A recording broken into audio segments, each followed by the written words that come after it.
Көміртек химиялық элемент, оның атомдық нөмірі 6. Ол органикалық және бейорганикалық қосылыстардың негізін құрайды. Көміртек атомының сыртқы қабатында 4 электрон бар. Сондықтан ол 4 байланыс түзуге қабілетті. Көміртек көбінесе коваленттік байланыс түзеді.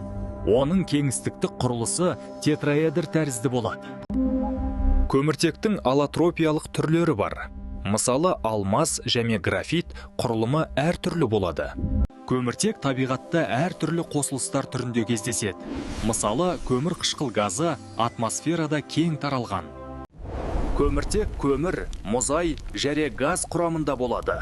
Бұл заттар энергия көзі ретінде қолданылады. Көміртек тірі ағзалардың құрамына кіреді.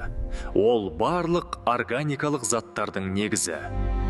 Қорытындылай келе, көміртек 4 байланыс түзетін маңызды элемент. Оның қосылыстары табиғатта және өмірде кең таралған.